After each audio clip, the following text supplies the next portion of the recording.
পাহাড়ি ঢল আর বৃষ্টিতে সৃষ্ট আকস্মিক বন্যায় বিপর্যস্ত হয়ে পড়েছে দেশের অন্তত ৯টি জেলা। বিভিন্ন নদ নদীর পানি বৃদ্ধি অব্যাহত থাকায় বন্যা পরিস্থিতির আরও অবনতি হয়েছে। ফেনী, নোয়াখালী, কুমিল্লা ও ব্রাহ্মণবাড়িয়ায় ৬টি নদীর ৮টি পয়েন্টে পানি বইছে বিপদসীমার উপর দিয়ে। কুমিল্লার গোমতী নদীর পানি আছে বিপদসীমার ৭০ সেন্টিমিটার উপরে। কুমিল্লা চট্টগ্রামে আজ ভোর থেকে ঢাকা চট্টগ্রাম মহাসড়কে পাহাড়ি ঢলের পানি প্রবাহিত হচ্ছে, ফলে যান চলাচল ব্যাহত হচ্ছে। Desk report. বন্যা পরিস্থিতি ভয়াবহ রূপ নিয়েছে ফেনীতে। পরশুরাম, ফুলগাজী ও ছাগলনাইয়ার পর এবার জেলা সদর দাগনভূঞা ও সোনাগাজী উপজেলার বিভিন্ন এলাকা পানিতে ডুবে গেছে। দুর্গত এলাকার মানুষের দুর্ভোগ চরমে পৌঁছেছে। বিদ্যুৎ বিচ্ছিন্ন রয়েছে ৩ উপজেলার মানুষ। নোয়াপুর বর্ডার থেকে এ পর্যন্ত আসছে, গলা পানি হয়েছে। তো এ পর্যন্ত আসতে আমরা অনেক সময় লাগছে।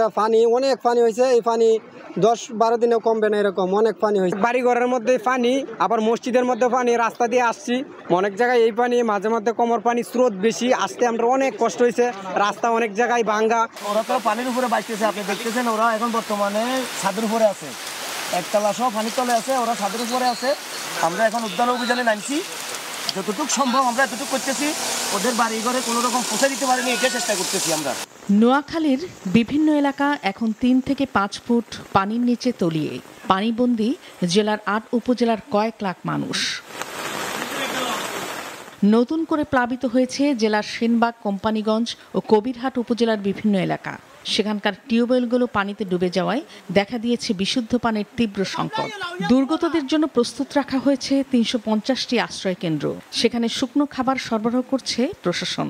শহরেও ঢুকেছে পানি।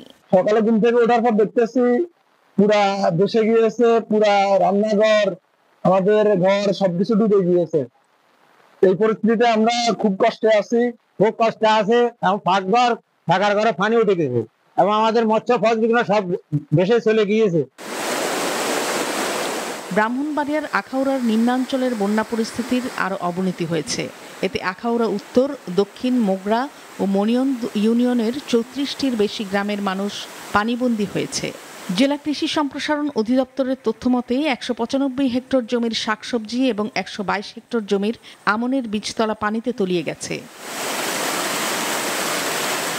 এদিকে কুমিল্লার গোমতী নদীর পানি বইছে বিপদসীমার ৭০ সেন্টিমিটার উপর দিয়ে। এরই মধ্যে প্লাবিত হয়েছে মুরাদনগর জেলা সদর উপজেলা, বুড়িচং, ব্রাহ্মণপাড়া ও দেবিদ্বার উপজেলার বিভিন্ন এলাকা। এদিকে মৌসুমী বায়ুর প্রভাবে পটুয়াখালী সহ বিভিন্ন জেলায় অব্যাহত রয়েছে মাঝারি থেকে ভারী বৃষ্টি। জলাবদ্ধ হয়ে পড়েছে বিভিন্ন এলাকা। নাদিয়া আফরিন, মাছরাঙা নিউজ ডেস্ক।